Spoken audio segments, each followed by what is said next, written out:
আসসালামু আলাইকুম। সবাই কেমন আছেন? আশা করি সবাই অনেক ভালো আছেন। তো আল্লাহর অশেষ রহমতে আমিও খুবই ভালো আছি। তো আজকে আপনাদের সাথে খুবই মজার একটি মুরগির মাংস তরকারি শেয়ার করব। তো ব্রয়লার মুরগি রান্না করব।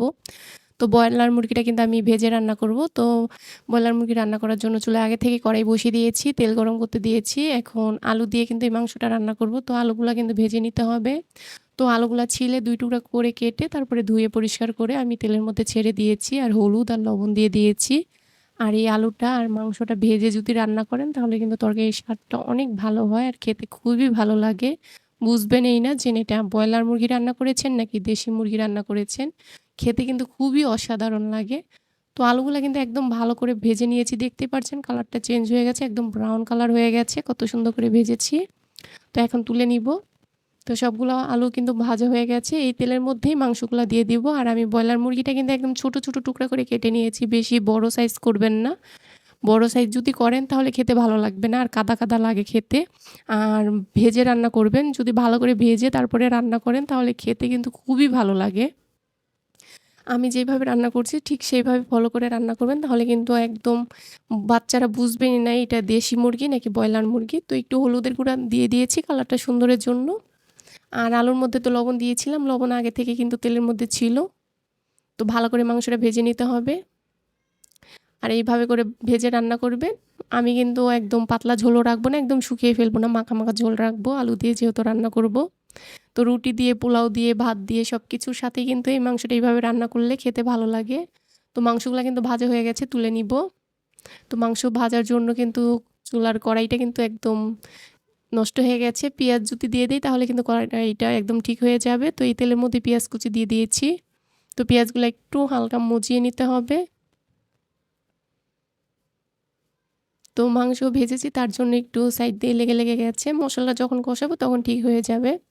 তো গোটা মসলা দিয়ে দিয়েছি, তেজপাতা, এলাচ, দারুচিনি, লং, গোলমরিচ সবকিছু একসাথে দিয়ে দিয়েছি। এখন একটু ভেজে নিতে হবে পেঁয়াজের সাথে, তাহলে ঘ্রাণটা কিন্তু ভালোভাবে ছড়িয়ে যাবে।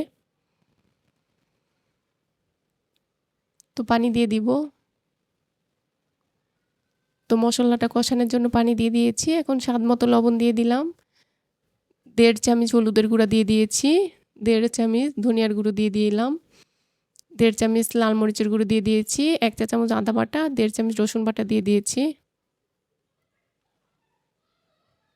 ভালো করে মশলাটা কষিয়ে নিবে এখন একসাথে। কাঁচামরিচ দিয়ে দিয়েছি। এটা আমার গাছের কৃষ্ণমরিচ দিয়েছি। ঝাল, ঝাল রান্না করলে কিন্তু এই মাংসর তরকারিটা খেতে বেশি ভালো লাগে, তো সেজন্য।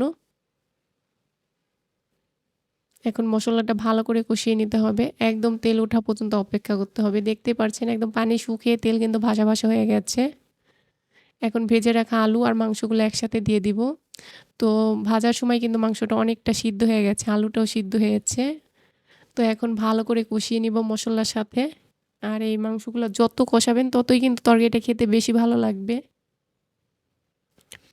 তো কিছুক্ষণ পর, পর নাড়াচাড়া করে কষিয়ে নিতে হবে। আর পানি দেওয়ার দরকার নেই। মসলাটা যখন একদম ভালো করে শুকিয়ে যাবে, তেল উঠে যাবে তখন বুঝে নিতে হবে মাংসটা কষানো হয়ে গেছে। দেখতেই পারছেন একদম লাগা, লাগা হয়ে গেছে কড়াইয়ের সাথে। তো মাংসটা কিন্তু খুব ভালো করে কষিয়ে নিয়েছি, দেখতেই পারছেন।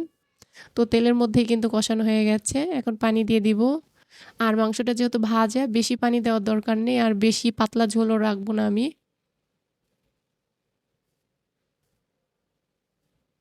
তো মাখা, মাখা ঝোল রাখবো। তরকারিটা কিন্তু বলক চলে এসেছে। আর খুব সুন্দর ঘ্রাণও বের হয়েছে। মনে হচ্ছে দেশি মুরগি রান্না করেছি। আসলে কিন্তু ব্রয়লার মুরগিটারই কিন্তু ঘ্রাণ বের হয়েছে খুব সুন্দর। তো আমি যেভাবে রান্না করেছি ঠিক সেইভাবে রান্না করে খেয়ে দেখবেন। খেতে কিন্তু খুবই ভালো লাগে। তো নামানোর আগ দিয়ে ভাজা জিরার গুঁড়ো দিয়ে নামাবেন।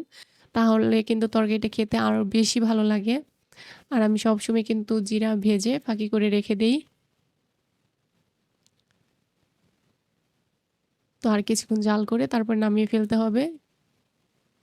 এই তরকারিটাকে এইভাবে রান্না করলে কিন্তু পোলাওর সাথে, ভাতের সাথে, রুটির সাথে সবকিছুর সাথে খেতে ভালো লাগে।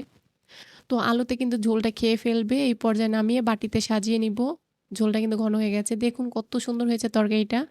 দেখতে যতটা সুন্দর হয়েছে খেতে কিন্তু আরও বেশি ভালো হয়েছে। তো এইভাবে করে আমার রেসিপি ফলো করে বাসায় একবার হলেও ট্রাই করবেন। আর আমার রেসিপি যদি ভালো লাগে তাহলে অবশ্যই লাইক করবেন, কমেন্ট করবেন, শেয়ার করবেন। ফেসবুক থেকে যারা দেখবেন তারা ফলো করবেন। আর ইউটিউব থেকে যারা দেখবেন তারা সাবস্ক্রাইব করবেন। আর কেমন হয়েছে কমেন্ট করে জানাবেন। আর আপনার প্রিয় মানুষদের সাথে বেশি, বেশি করে শেয়ার করবেন। সবাই ভালো থাকবেন, আমার জন্য দোয়া করবেন। আমি যেন আরো ভালো, ভালো নতুন, নতুন রেসিপি আপনাদের সাথে শেয়ার করতে পারি। আল্লাহ হাফেজ।